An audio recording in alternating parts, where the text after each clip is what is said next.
Okay guys, this is a sort of second wet mayfly that I'm going to tie. The reason I'm using it is because I basically found these hackles in my box, and I've obviously had them for a long time because it's 80 pence as a sticker. I've never got around to using them, so I thought I would try something a bit crazy. So I tied a wet mayfly up using the hackle.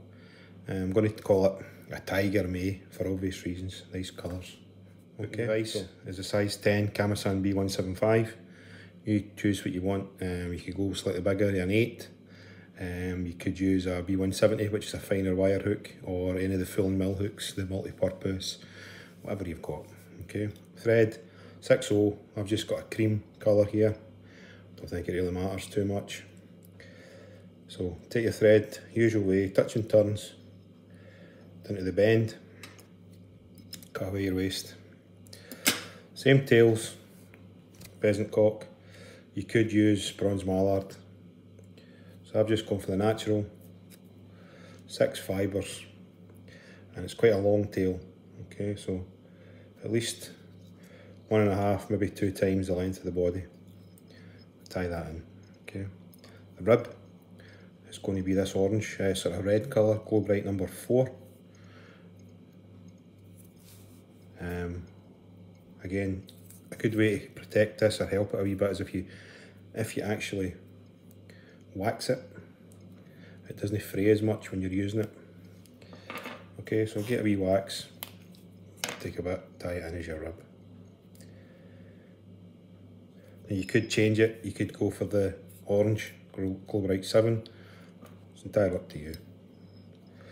So tie that in, touch and turns, cut away your waist to your pheasant tail, and take your thread up to about 2 or 3 mil behind the eye and come back down. Finish your thread where you want your body to start. Now for the body, I'm going to use this Frankie McPhillips mix. I quite like the look of this Melvin Gosling, so I'm going to use that. So just dub your thread lightly, using whatever you've decided to use, whether it's seal's fur, whether it's rabbit, whatever you've got to hand. Okay, so just a nice light dubbing, and wind that towards the eye, creating a slight increase in taper as you get near the eye. Okay, so you want to finish 2 or 3 mil behind the eye, so you've got plenty of room for your hackles there. Body hackle, I'm going to use this nice bright colour. So this is just a genetic grizzle dyed sunburst. So tie that in the usual way on the side. Tie that stalk in. I always like to throw a wee half hitch on just to hold. Bend that stalk back, snip that away. So take your hackle, full turn at the front, and then quickly just rub down the body. Again, you can increase the amount of turns there. If you want extra floatability, if you want the fly to sit right up on the surface, you could put lots of turns, a hackle there. Okay, so using your rib, just going to just move that a wee bit. Let's go back and fix it. You're not happy with what's going on. So catch that hackle in with your rib, and then just spiral your floss up through the hackles. You're going in the opposite direction, so it's crossing over the stem and helping to strengthen that hackle.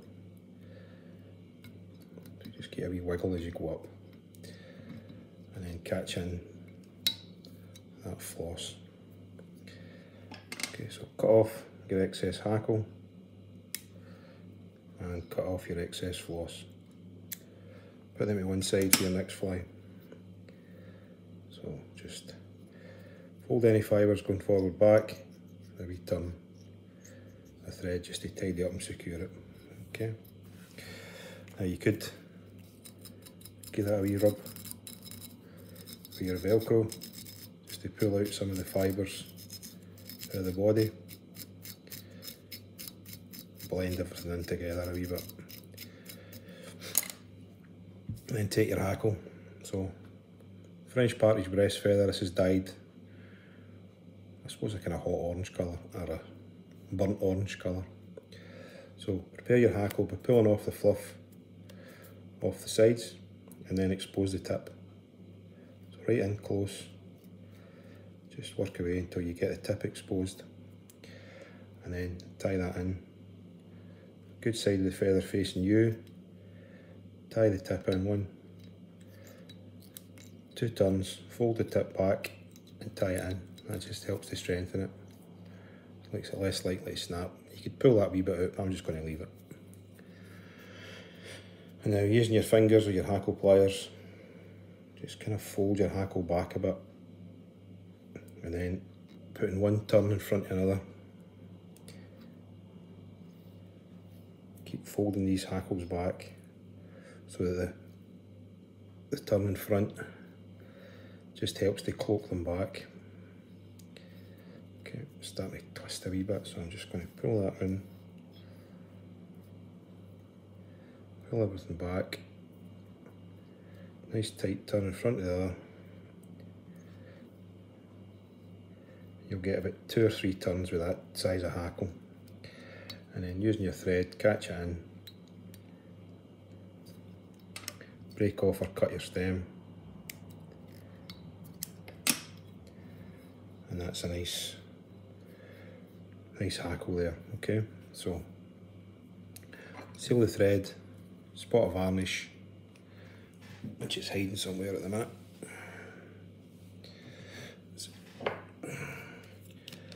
So, spot of varnish onto the head, a spot on the thread.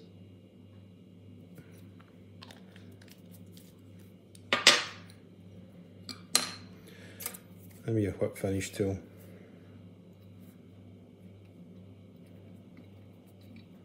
five turns, pull that tight, clear any varnish.